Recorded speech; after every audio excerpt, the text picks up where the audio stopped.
Historia 1. La envidia de Beatriz. Dicen que los planes no se le cuentan a nadie, ni a los mejores amigos, ni a la pareja, ni siquiera a la familia. La gente no siempre quiere verte bien, y cuando sienten que te estás adelantando, que te atreves a soñar más alto, se les revuelve la sangre. Te miran como enemigo. Lo sé porque me pasó. Yo soy Alejandro y trabajaba en una empresa de logística en Tultitlán, en el área de inventarios. Llevaba 4 años ahí. No era el gran sueldo, pero alcanzaba para vivir. Aún así, yo quería más. Había estado soñando con tener mi propio negocio, un servicio de paquetería express, bien organizado, con repartidores para el municipio y envíos nacionales. Llevaba tiempo ahorrando, sacrificándome, pero cometí un error: hablar. Una noche, entre compañeros del turno, solté la sopa. Les conté que ya iba a renunciar. Les mostré la app que estaba haciendo con mi primo, hasta los logotipos. Me sentía emocionado. Todos me miraban raro, excepto una persona, Beatriz, mi jefa de área y encargada de recursos humanos. Una mujer amargada, de unos 50 y tantos, soltera, con la mirada llena de veneno. Ella solo escuchó en silencio, pero su mirada lo dijo todo. Al día siguiente, comenzó mi caída. Mi acceso a los sistemas fue bloqueado. Supuestamente había actividad sospechosa con mi cuenta. Luego desaparecieron cajas del inventario a mi nombre. Y después, me citaron en recursos humanos. Beatriz había pedido una auditoría. Me acusaban de malos manejos. Y ella, mientras tanto, paseándose por la oficina con una sonrisa cínica. Más tarde me enteré de que Beatriz siempre había soñado con tener un negocio como el mío. Quizá eso fue lo que le ardió. A las 2 semanas me despidieron sin liquidación. Cuando fui a reclamarle, solo se cruzó de brazos y me dijo: «Ya te diste cuenta, Alejandro. No todos nacen para volar. Algunos deben quedarse abajo para ser pisoteados por los que sí pueden». Salí destrozado, pero no me rendí. Con mis ahorros y un préstamo de una tía que sí creyó en mí, renté un local en una colonia conocida, lo pinté, lo amueblé y lancé mi negocio. Al principio flojo, pero normal, hasta que comenzaron los problemas. Un día al abrir, sentí un olor familiar, el perfume dulce y empalagoso de Beatriz. Al entrar al baño, estaba todo inundado con aguas negras, excremento y cabello largo de mujer. Pasé más de medio día limpiando. Después, contraté a un repartidor en moto y a una chica para atender. Pero a la semana recibí una llamada de Tania, la chica del local. El repartidor, Andrés, había sido atropellado. No lo había asegurado. Pagué todo el hospital. Me quedé sin dinero. Tuve que cerrar. Regresé a casa de mi madre, avergonzado, sin rumbo, hasta que ella me convenció de ir al rancho de mi tía Elodia en Hidalgo. Allá me desahogué. Le conté todo, desde lo del baño hasta el accidente. Mi tía, creyente de la brujería, me dijo: «Alguien te está trabajando, mijo. Eso no es normal». Esa tarde me hizo una limpia con hierbas de pirul. Me sentí más liviano, como si algo malo se me despegara del cuerpo. Cuando vi el balde con el agua, estaba negra, como si el mal se hubiera drenado de mí. «Seguro fue esa tal Beatriz», me dijo mi tía. «Esa gente envidiosa usa hasta tus fotos para joderte la vida. Por eso, Alejandro, nunca digas tus planes». Regresé con otra actitud. Conseguí trabajo en una tienda como almacenista y, meses después, me reuní con excompañeros en un bar. Me contaron que Beatriz fue despedida por desvío de dinero, que hasta le dio un infarto. No murió, pero quedó muy mal. Vive encerrada sin poder estresarse, está pagando. Hoy he vuelto a ahorrar y quiero emprender de nuevo. Pero esta vez no le diré a nadie. La envidia y la brujería son reales y destruyen. Lo viví. Esta fue mi historia.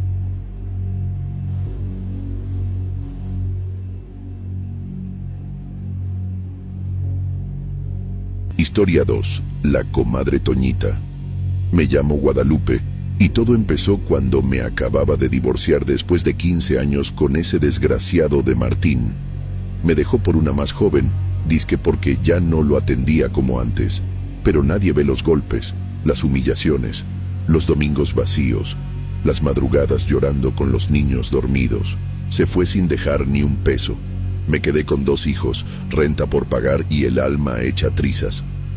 No sabía qué hacer. Una mañana, mientras barría la banqueta, salió mi vecina y comadre, Toñita. Ella era bien confianzuda, de esas que saben todo lo que pasa en la colonia. Me vio triste y echamos chisme. Le conté mis penas y entonces me dijo: ¿y si pones un puestecito de comida, comadre? Cocinas bien rico. Con tu sazón te va a llover gente. Sus palabras me animaron. Me hizo soñar. Esa sazón la heredé de mi mamá. Y sí, me emocioné. Le conté todo a Toñita. Me dio su visto bueno. Empeñé una cadenita, me prestaron una mesa, compré una hielera, una sombrilla y un comalito. Empecé a vender tacos de guisado, sopes y quesadillas. Puse un letrero que decía: Antojitos la comadre. En menos de una semana ya tenía fila. Obreros, estudiantes, taxistas, todos decían que mi comida sabía como la de antes, como la de sus abuelitas. Por primera vez sentí que algo era mío. Podía sacar adelante a mis hijos. Quise agradecerle a Toñita, pero cada vez que iba a verla, me decía que no podía. Y empezó a cambiar. Ya no salía, se escondía tras la cortina. Me saludaba de lejos, con una sonrisa fingida. Mi hija mayor fue la que me lo dijo. Mamá, la madrina está rara desde que te va bien. Yo creo que es envidia. No quería creerlo. Toñita fue quien me dio la idea. Pero todo empezó a desmoronarse. Un día apareció tierra frente a mi puerta. Luego sal en forma de cruz. Después, ramas amarradas con hilo rojo y un medallón con un santo extraño. Pura brujería. Pero no entendía por qué, y lo peor aún no llegaba. Una mañana se me quemaron los frijoles sin razón. La carne amaneció echada a perder. El sazón desapareció. La comida me salía insípida, como si alguien me hubiera arrancado las manos. La clientela empezó a quejarse. Comida rara, pelos, hasta moscas en las tortas. En 2 semanas perdí todo. Un día, recogiendo mis cosas, vi salir a Toñita a barrer. Me miró y dijo: «Ay, comadre, qué lástima que cerró su changarrito. Pero bueno, ya vendrán cosas mejores». Me mordí la lengua. Esa noche lloré. Al día siguiente, una vecina me dijo que Toñita estaba por abrir un negocio de comida, igualito al mío. Me hervía la sangre, pero me aguanté. Y entonces pasó lo peor. Toñita vino a pedirme prestada una olla y la receta de mi salsa. ¿Se acuerda de la rojita de chiles tatemados? Esa me encanta.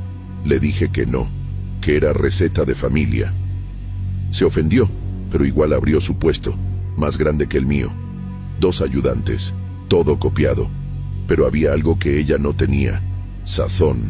Su comida sabía mal. Pero la gente le compraba porque abrieron unas oficinas cerca. Le iba bien, al menos al principio. Una tarde vi pasar una ambulancia. Se detuvo frente a su puesto. Había gente tirada en la banqueta, vomitando, otros desmayados. Alguien murió. Era alérgico. Fue intoxicación por negligencia. Toñita no tenía ni permiso de venta. La arrestaron, la enjuiciaron y ahora sigue presa. Yo no sentí gusto, sentí alivio, porque lo que ella me hizo con su envidia casi me destruye. Pero la vida cobra. Yo me hice unas limpias, me quité esa mala vibra, volví a trabajar. Hoy vendo otra vez, con mi hija ayudándome. Nos va bien, solo puedo decirles, no hablen de sus planes. La envidia se esconde en los ojos más cercanos, y a veces se disfraza de comadre.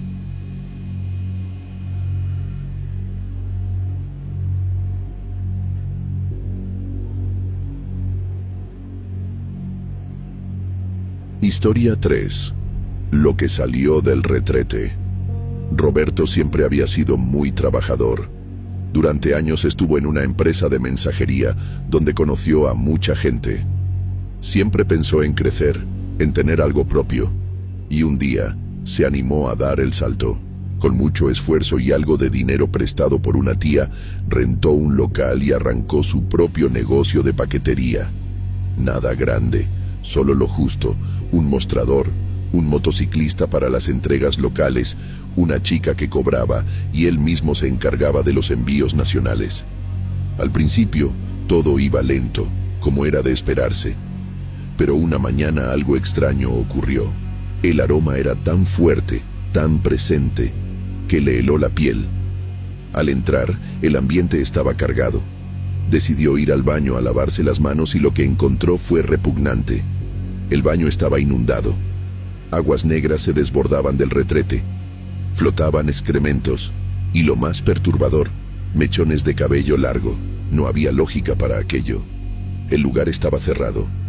Nadie más tenía llaves. Vomitó del asco y pasó horas limpiando. Lo peor era que mientras lo hacía, no dejaba de pensar en Beatriz. Era como si ella estuviera ahí, como si algo de ella lo hubiera seguido.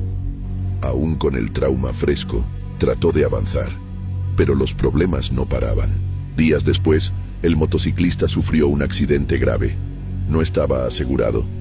Roberto tuvo que cubrir los gastos médicos. Se quedó sin un solo peso. El negocio quebró en cuestión de días. Sin dinero, sin clientes, sin esperanza, regresó a vivir con su madre, caído, derrotado. Hasta que un fin de semana su mamá lo convenció de ir al rancho donde vivía su tía Tomasa. Allá, en la tranquilidad del campo, su tía lo escuchó. Roberto le contó todo, desde lo del baño hasta el accidente. Ella le dijo algo que lo sacudió. A ti te trabajaron, hijo. Eso no es normal. Te echaron mala vibra, pero yo te puedo limpiar. Y lo hizo. Lo metió en un cuarto, calentó agua con hierbas de pirul, lo sentó con los pies en el balde, rezó, limpió, frotó su cuerpo con lociones y oración. Y al final, le pidió que viera el agua. Estaba negra, densa, como si algo oscuro hubiera salido de su cuerpo. ¿Sospechas de alguien?, le preguntó. Él no dudó en decirlo. Beatriz, su ex jefa. Ella tenía fotos, acceso, todo. Y sobre todo, tenía motivos. Lo había odiado por querer superarse. Seguro fue ella, le dijo su tía. Pero no te preocupes, esto se regresa. El que trabaja con maldad termina hundido.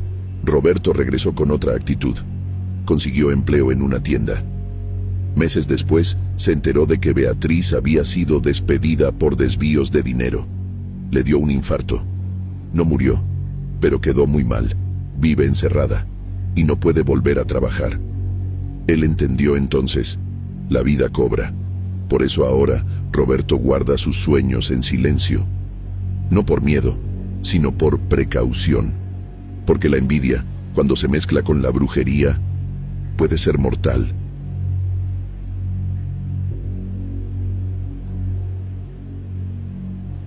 Historia 4. La maldición de la receta. Después de separarse de su marido, Lupita se quedó con 2 hijos, sin un solo peso en la bolsa y con una renta que no perdonaba. Su ex la abandonó sin mirar atrás. No había dinero ni para el gas. Estaba desesperada. Un día, barriendo afuera de su casa, salió su vecina y comadre, Toñita. Siempre había sido confianzuda y chismosa. Ese día, al ver la tristeza en el rostro de Lupita, le lanzó una idea. ¿Y si pones un puestito de comida, comadre? Tú cocinas bien sabroso. Con tu sazón te haces rica, ya verá. Las palabras la llenaron de esperanza. Tenía miedo, sí, pero se animó. Empeñó una cadenita, le prestaron una mesa y se puso a vender tacos de guisado, quesadillas y sopes. Puso un letrero: Antojitos la comadre. Y fue un éxito. Obreros, estudiantes, taxistas, todos repetían. Por primera vez en años, Lupita sentía que algo era suyo. El trabajo la tenía ocupada, pero no se olvidó de Toñita. Quiso agradecerle, invitarla a comer, pero ella empezó a alejarse. Se escondía tras la cortina, cambiaba de acera, evitaba el saludo. Lupita notó la frialdad, pero no entendía por qué. Su hija mayor fue quien se lo dijo sin rodeos. Mamá, la madrina está celosa. No le gusta que nos esté yendo bien. Y entonces empezaron las cosas raras. Un día apareció tierra frente a la puerta. Luego, un puño de sal en forma de cruz. Después, ramas amarradas con hilo rojo y un medallón con un santo extraño. Eso no era casualidad, pero lo peor fue cuando la comida comenzó a fallar. Se le quemaban los frijoles sin razón, la carne amanecía echada a perder, el sazón desapareció, los clientes empezaron a quejarse, que sabía feo, que tenía pelos, que venía con moscas. Moscas. Ella, tan limpia siempre, en menos de 2 semanas, lo perdió todo.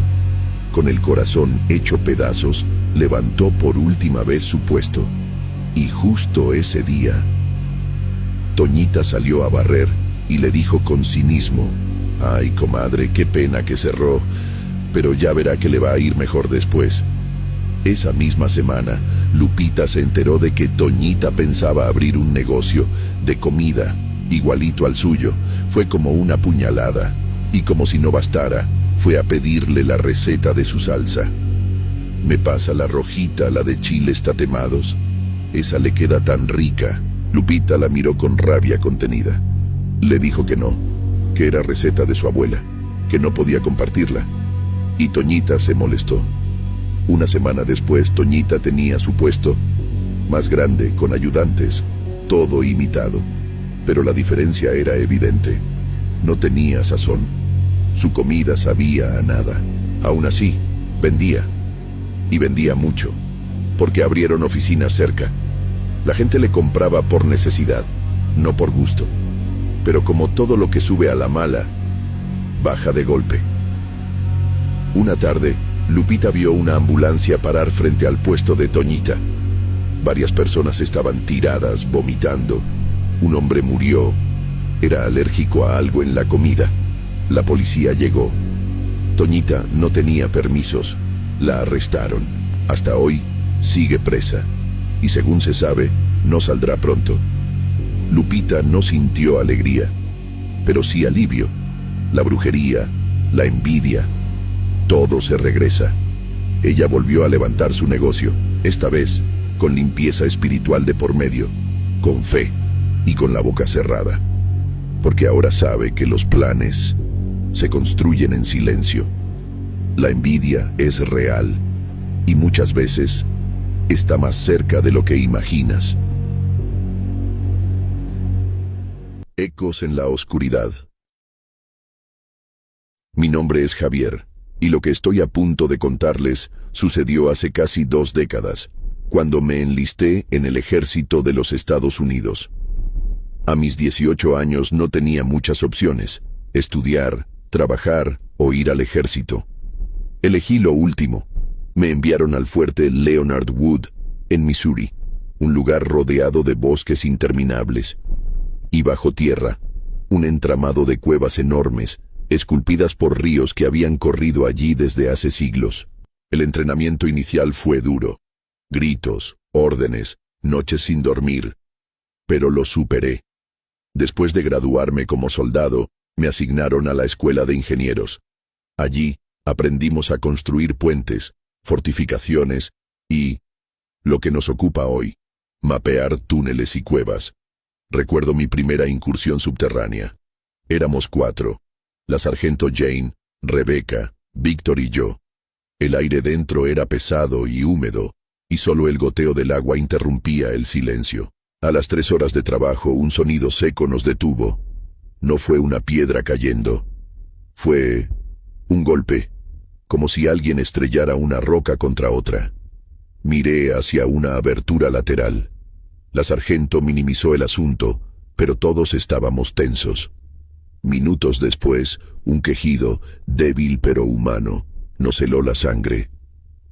Jane intentó mantener la compostura, pero yo vi el nerviosismo en sus ojos. El olor a podredumbre nos alcanzó cuando entramos en el túnel desde donde venían los sonidos. Avanzamos, hasta que un chillido agudo, definitivamente humano, nos obligó a detenernos. Víctor, que iba adelante, se negó a seguir. Dijo que alguien se había movido ahí dentro. La sargento gritó identificándose y en respuesta recibimos un grito profundo, gutural, que resonó en toda la cueva. Me ordenó subir por una abertura. Con el corazón acelerado, trepé y entré en una cámara oscura. El hedor era insoportable. No había salida, y lo único que encontramos fue un venado en descomposición. Ninguna señal de persona. Pero Víctor juró que había visto a alguien. Esa noche, al salir, informamos lo ocurrido. No sé si hubo investigación, pero en el resto de mi entrenamiento, volví a escuchar gritos y sentir ese olor nauseabundo. Hasta el día de hoy no sé qué había ahí abajo. Parte de mí quiere pensar que era parte de una prueba psicológica. Otra parte teme que algo viva en esas cuevas. Algo que no debería estar ahí. Historia 2. La niña de la selva. Mi nombre no importa, y tampoco el país donde ocurrió esto. Lo único que necesitas saber es que, en 2018, yo formaba parte de un grupo de fuerzas especiales que se entrenaba en todo tipo de terrenos. Selva, desierto, montaña. No había lugar al que no pudiéramos adaptarnos. O al menos, eso creíamos. Aquella misión era distinta. No había enemigos que enfrentar, ni objetivos que capturar. Era un ejercicio de supervivencia extrema. 60 kilómetros de selva virgen hasta llegar a un punto de extracción. Sin mapas, sin guía. Solo tu instinto, tu entrenamiento y la promesa de que, si no llegabas a tiempo, estarías solo. Descendí en rapel desde un helicóptero, sintiendo cómo el aire caliente y húmedo de la selva me envolvía de inmediato. A mi alrededor, una muralla de árboles centenarios ocultaba el cielo. La luz apenas filtraba, y el canto de aves desconocidas se mezclaba con zumbidos y crujidos que venían de todas partes. La primera noche la pasé en un claro improvisado.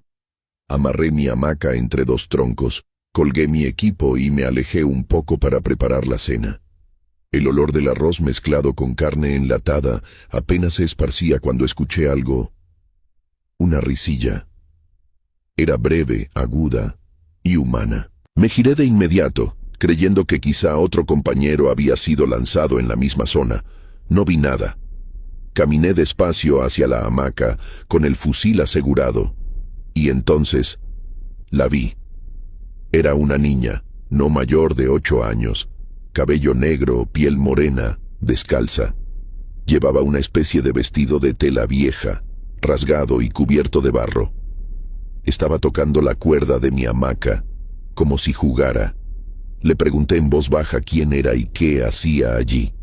No respondió, solo sonrió, y en un parpadeo, ya no estaba. Busqué alrededor, revisé el perímetro.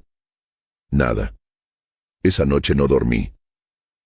El murmullo de insectos se mezclaba con esa risa que regresaba de vez en cuando, siempre a la misma distancia, como si me siguiera pero no quisiera acercarse del todo.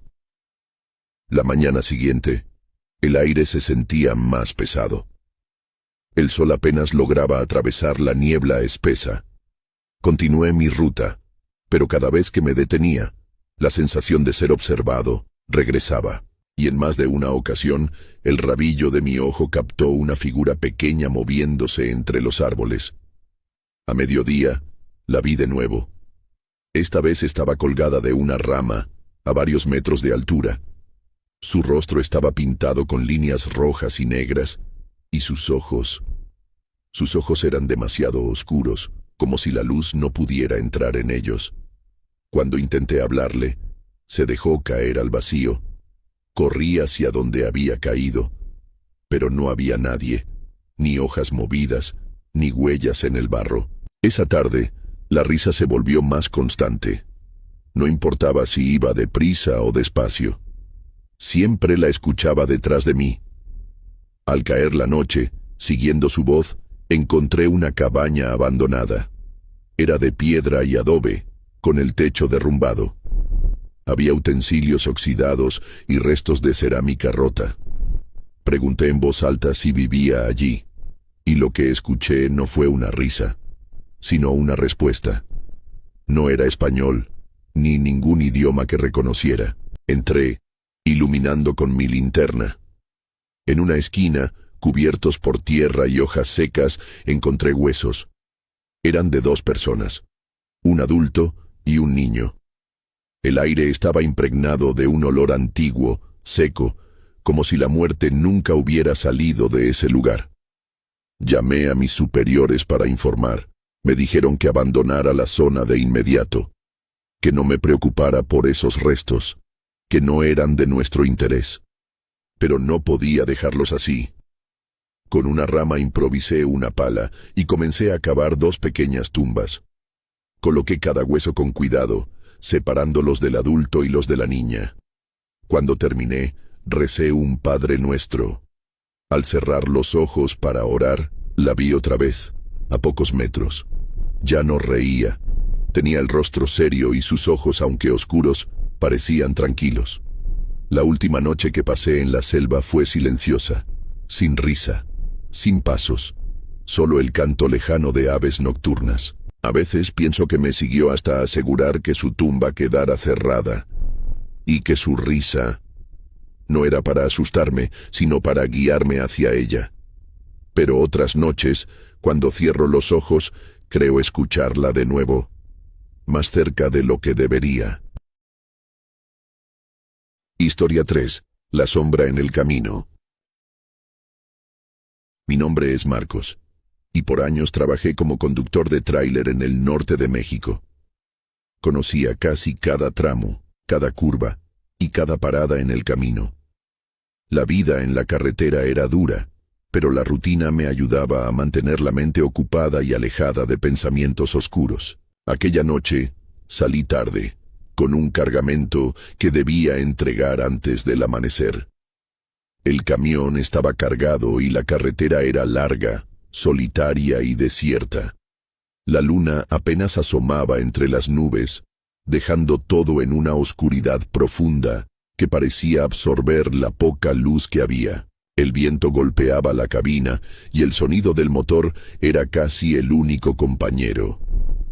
A cada kilómetro las luces del camión iluminaban apenas un par de metros adelante y el resto quedaba envuelto en sombras inquietantes. Pasé por pequeños pueblos donde las calles estaban vacías y silenciosas, casi muertos al igual que yo en aquella soledad infinita. A eso de la medianoche, ya cansado y con los ojos cansados de la oscuridad, vi algo que me heló la sangre. Al borde de la carretera, bajo la sombra de un árbol, una figura se recortaba contra la oscuridad. Era una mujer vestida con un vestido blanco, largo y mojado, como si hubiera salido de un río o de la lluvia. La figura estaba completamente inmóvil, mirando hacia la carretera. Algo no encajaba. El aire se sentía más frío de repente, como si el tiempo se hubiera detenido. No pensé mucho. Conduciría de largo. Pero por un momento sentí la necesidad de detenerme y ayudarla, aunque algo dentro de mí me decía que no lo hiciera. Entonces, sus ojos me encontraron. Eran completamente negros, sin pupilas ni iris, como pozos de oscuridad.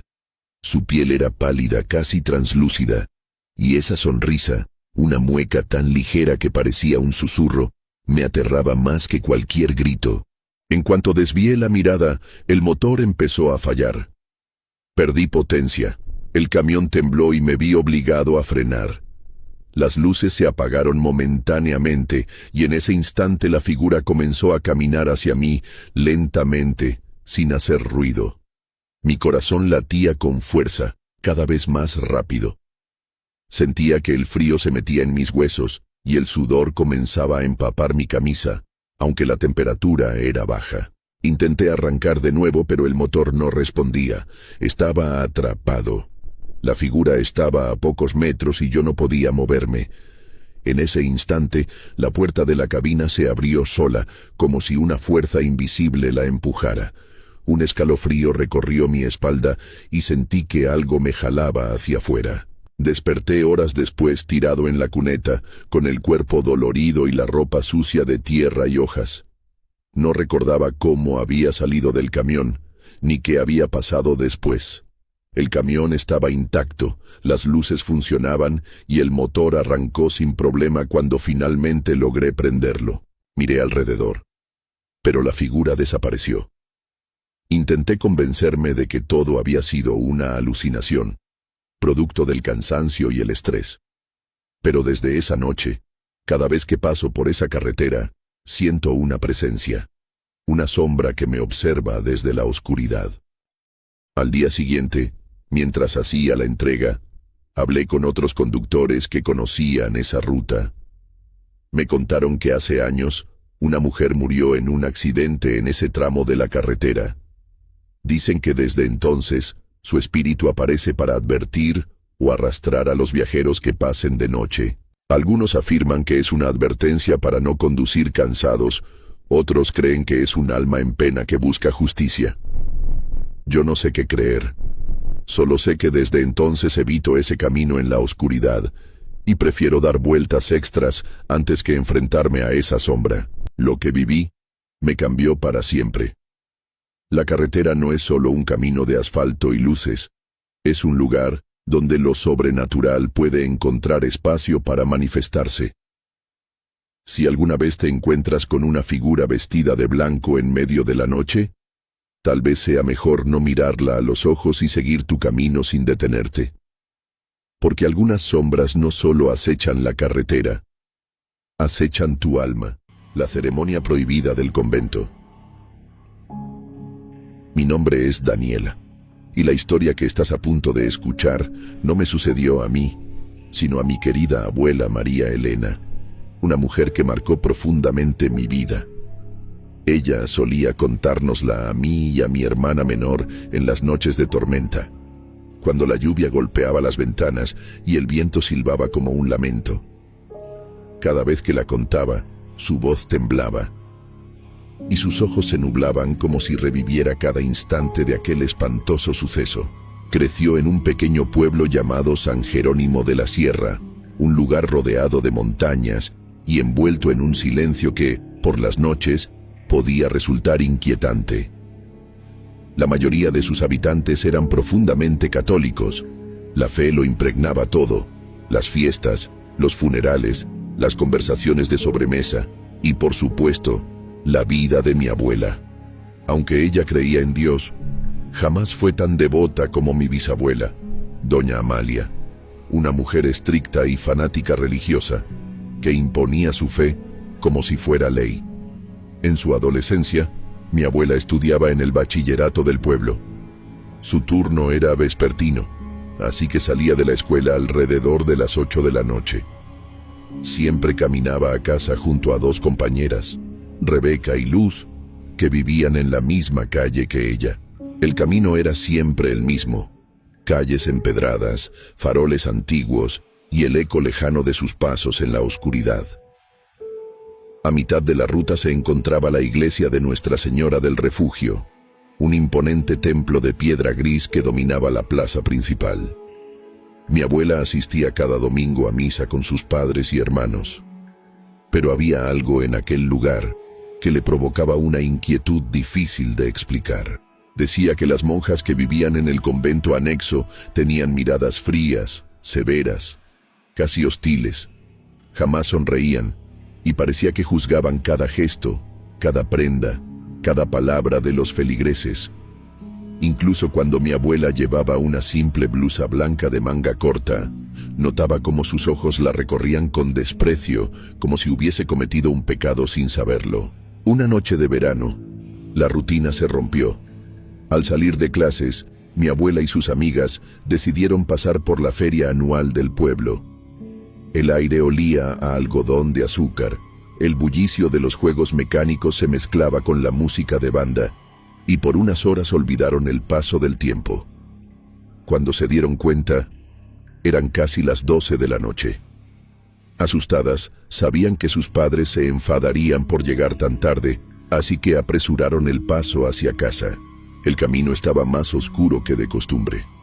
Las farolas parpadeaban y el viento frío se colaba entre las calles estrechas.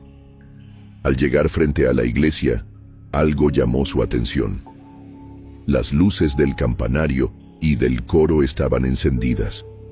No era raro que a veces hubiera actividad dentro, pero a esa hora era extraño. Más inquietante aún fue escuchar un sonido ahogado, como un lamento, un grito breve que se apagaba al instante. Las tres se miraron sin saber qué hacer. La curiosidad pudo más que el miedo y se acercaron a una de las ventanas laterales del templo. Mi abuela recuerda el frío que recorrió su espalda al asomarse. Vio a varias monjas formadas en fila, de espaldas, frente al altar mayor. Entre murmullos y cantos apagados, los lamentos que habían escuchado se intensificaban. Eran gritos de dolor. Decidieron rodear la iglesia hasta llegar a la parte trasera, donde una gran ventana ofrecía una mejor vista del interior. Jamás se perdonaría haber mirado. Allí, entre la penumbra, vio a las monjas subir lentamente las escaleras que conducían al coro. Una por una, y al llegar arriba, se quitaban todo su hábito hasta quedar completamente desnudas. Mi abuela apenas podía creerlo.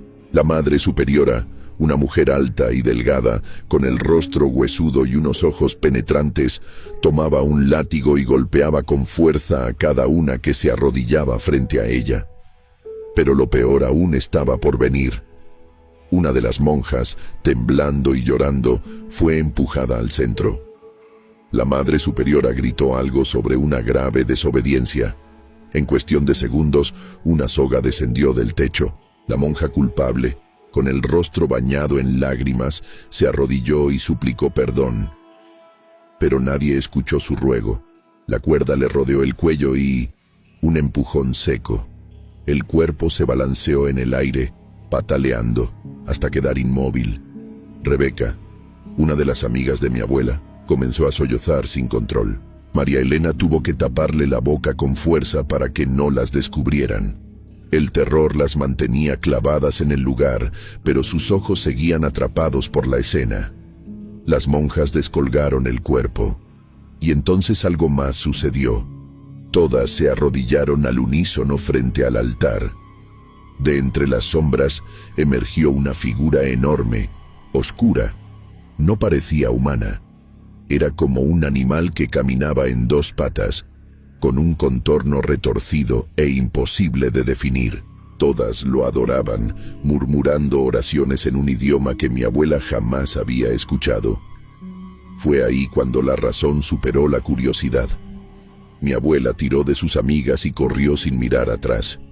Sentía que aquella cosa podía salir en cualquier momento y alcanzarlas. No pararon hasta llegar a sus casas, donde fueron recibidas con regaños y castigos. Pero ni siquiera el dolor físico importaba.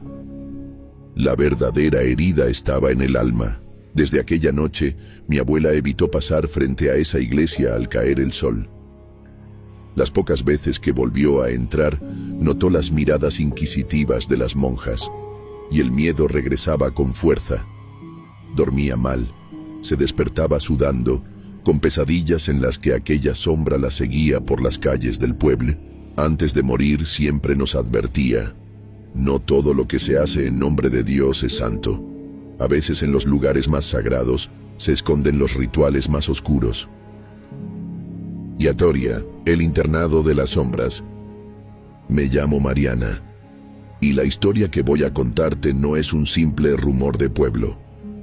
Es un recuerdo que me persigue desde que era niña, porque le ocurrió a mi madre cuando tenía mi edad y estudiaba en un internado religioso. Mis abuelos, en ese tiempo, eran dueños de varios negocios, viajaban constantemente y temían que mi madre perdiera clases por su ausencia. Así que decidieron inscribirla en el internado Santa Clara del Monte, un lugar apartado, rodeado por altos muros de piedra y custodiado por un portón de hierro que parecía más de prisión que de escuela.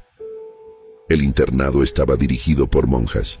Sus hábitos eran impecables, sus gestos rígidos y su disciplina férrea. Dentro de aquel lugar había una pequeña iglesia centenaria, con muros oscuros y un aire denso que parecía acumular siglos de secretos. Cada domingo, todas las internas eran obligadas a asistir a misa sin falta.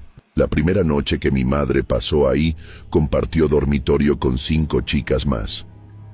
Mientras acomodaba sus pocas pertenencias, escuchó a una de ellas decir: «Si escuchas algo raro por la noche, no te asomes a la ventana».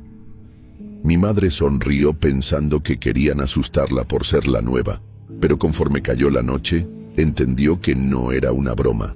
A eso de las 11, cuando el silencio se había adueñado de todo el edificio, un golpe seco resonó desde afuera. Parecía que alguien azotaba la puerta de la iglesia con una fuerza brutal. Otra interna, Rosa, ya estaba asomada por la ventana y le hizo señas para que guardara silencio. Mi madre, intrigada, se acercó y miró. La pesada puerta de madera se abría y cerraba violentamente. Pero no había viento, y todo estaba sumido en penumbra. No era lo único extraño. Desde adentro se escuchaba un estruendo metálico, como si arrastraran bancas de un lado a otro. El eco de aquel ruido se colaba hasta el dormitorio. Las demás internas apenas se movían en sus camas. Algunas se tapaban con las sábanas como si supieran que aquello no debía verse demasiado. La segunda noche el fenómeno se repitió, pero fue más perturbador. Eran alrededor de las 3 de la madrugada. Mi madre despertó por un silencio absoluto, hasta que una presencia la obligó a mirar hacia la ventana. Allí, de pie, perfectamente inmóvil, había una monja. No estaba dentro del dormitorio, sino afuera, en el patio, justo frente a la puerta de la iglesia. La figura la observaba directamente, como si supiera que ella miraba. Su rostro no mostraba expresión alguna, y sus manos permanecían ocultas bajo las mangas. Mi madre se agachó de golpe. No sabía si la monja la había visto, pero su corazón latía con violencia. Desde ese momento evitó mirar hacia la iglesia por las noches. Pasaron unos días y la rutina continuó, hasta que una noche todo cambió. A eso de la 1 de la madrugada, un grito desgarrador rompió el silencio. Las 6 chicas del dormitorio despertaron sobresaltadas, y una ausencia se hizo evidente. Faltaba una interna. Su cama estaba vacía, y no estaba en el baño. La mejor amiga de la desaparecida, presa del pánico, decidió salir a buscarla. Mi madre y otra chica, temblando, la siguieron. El internado tenía reglas estrictas. A partir de las 9 de la noche, estaba prohibido salir de los dormitorios, pero el miedo a lo que pudiera haberle pasado a su compañera fue más fuerte que el temor al castigo. Cruzaron los pasillos en penumbra, cuidando que sus pasos no resonaran demasiado. La puerta de la iglesia estaba abierta, apenas unos centímetros, como si invitara a entrar. El aire que salía de ahí era frío y húmedo, con un olor a cera y madera vieja. Adentro, la penumbra era total, excepto por un detalle que las dejó paralizadas. El gran crucifijo del altar estaba invertido, y una de las chicas gritó con horror al ver que una de las estatuas de los santos sonreía. No era una sonrisa amable, sino una mueca torcida, casi burlona. La amiga de la desaparecida corrió hacia una pequeña capilla anexa, de donde provenían ruidos extraños. Mi madre no quería seguirla, pero no podía dejarla sola. Empujó la pesada puerta y ahí estaba su compañera. Su rostro estaba pálido, sus ojos vidriosos. Detrás de ella, 3 monjas la flanqueaban en silencio.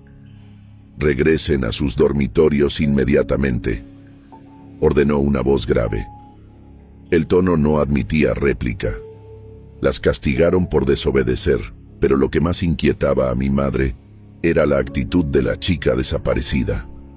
De vuelta en la habitación, todas la cuestionaron, pero ella, con voz apagada, dijo que no recordaba nada. Los días pasaron y su comportamiento se volvió errático. Hablaba poco, se aislaba y parecía asustada todo el tiempo, hasta que, sin previo aviso, sus padres fueron por ella y se la llevaron. No hubo despedidas ni explicaciones.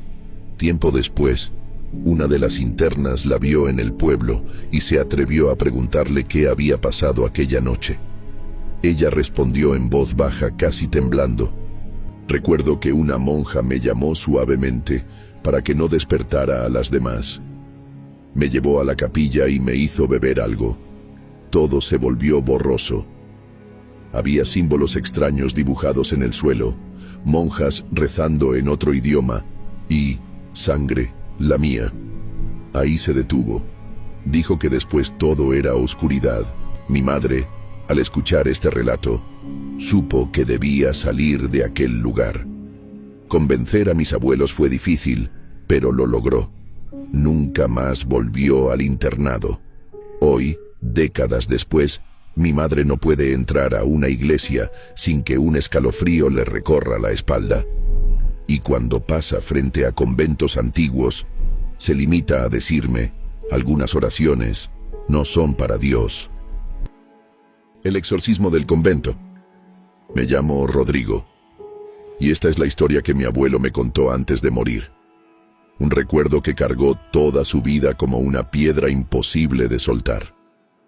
Cuando me la narró, yo era apenas un adolescente, pero su voz quebrada y sus manos temblorosas me dejaron claro que aquello fue real y que lo llevó hasta la tumba. Mi abuelo creció en una familia humilde en México, en una época en la que la vida en el campo ofrecía pocas oportunidades. Su padre, desesperado por encontrar trabajo, decidió emigrar con él a otro país. Mi abuelo, con apenas 17 años, dejó atrás a su madre y a sus hermanos, prometiendo que volvería con dinero suficiente para mejorar su vida. En esa ciudad desconocida, su padre consiguió empleo en una cuadrilla de construcción de carreteras. El trabajo lo obligaba a estar lejos durante semanas. Para no depender de él, mi abuelo buscó su propio sustento y lo encontró como ayudante y conserje en la iglesia de San Bartolomé, un imponente templo gótico situado en el centro. El sacerdote, satisfecho con su trabajo, le permitió vivir en una pequeña habitación del convento de monjes que estaba justo detrás de la iglesia. Era un cuarto frío y modesto, con una cama estrecha, un armario y una ventana que daba a un pasillo oscuro. Pero para mi abuelo, era más que suficiente. Con el tiempo, comenzó a notar que los monjes que habitaban allí no eran como los que había conocido en su infancia. Eran hombres taciturnos, de rostros severos, que rara vez hablaban con alguien fuera del convento. Ni siquiera entre ellos parecían intercambiar palabras innecesarias. Y aunque celebraban misa con solemnidad, su trato hacia los demás era distante, a veces abiertamente hostil. En las calles cercanas había una mujer sin hogar que todos llamaban Lucinda. Era de aspecto desaliñado y voz quebrada, y solía sentarse en una de las bancas del templo durante horas, incluso cuando no había misa. Mi abuelo pensaba que el sacerdote la dejaba quedarse por simple caridad, pero pronto descubriría que se equivocaba. Una noche, dormía profundamente cuando un grito desgarrador lo arrancó del sueño. Era un grito femenino, de dolor. Se levantó de inmediato y se asomó por la ventana. Provenía del interior de la iglesia. Con el corazón acelerado, se puso la chaqueta y salió en silencio, tratando de no hacer ruido. Al llegar a la entrada principal, se detuvo. Desde adentro se escuchaba la voz grave del sacerdote entonando oraciones en latín, y entre sus palabras, los lamentos de aquella mujer. No quiso entrar por la puerta principal. Sabía que no sería bien recibido. Recordó entonces que conocía cada rincón del templo por su trabajo, y que había una entrada trasera que conducía al sótano y a la sacristía. Sacó el manojo de llaves que siempre llevaba y abrió, conteniendo la respiración. La penumbra del pasillo lo envolvió. Avanzó guiándose por el eco de los rezos y los gritos. Al llegar a una pequeña puerta lateral que daba a la capilla privada, se asomó por una rendija, y lo que vio lo dejó paralizado. Lucinda estaba atada de pies y manos a un catre de madera en el centro de la sala. Alrededor de ella había 4 monjes y el sacerdote que pronunciaba frases ininteligibles mientras sostenía un crucifijo sobre su cabeza. Uno de los monjes vertía agua bendita sobre su rostro, obligándola a toser y a gritar. Ella suplicaba entre sollozos: «Por favor, suéltenme, yo no tengo ningún demonio». Pero nadie respondía. En cambio, sus palabras parecían enfurecerlos más. Mi abuelo quiso intervenir, pero sabía que estaba en peligro. No tenía dónde pedir ayuda. El único teléfono estaba en la oficina del sacerdote, siempre bajo llave. Y, aunque lograra salir para llamar a la policía, no hablaba bien el idioma. Y, peor aún, trabajaba sin papeles. Si lo descubrían, lo deportarían en cuestión de horas. Decidió seguir observando, buscando un momento para liberarla. Pero lo que vio después borró cualquier idea de heroísmo. El sacerdote alzó la voz y gritó que el demonio debía manifestarse. Lucinda comenzó a convulsionar. Su voz cambió, se volvió grave, casi masculina, como si hablara desde un pozo profundo. Las pocas velas encendidas se apagaron de golpe. El aire se volvió helado. Un monje retrocedió aterrado, pero el sacerdote lo reprendió y continuó el ritual. Lucinda se arqueó con una fuerza antinatural y en un impulso brutal rompió las cuerdas que la mantenían inmovilizada. Sus ojos estaban en blanco y un rugido inhumano escapó de su garganta. El sacerdote gritó: «Es ahora, mátenla antes de que se libere por completo». Uno de los monjes, que ya parecía preparado para ese momento, sacó un cuchillo largo y afilado de entre sus ropas. En un solo movimiento, lo hundió en el pecho de Lucinda. Su cuerpo se estremeció y quedó inmóvil.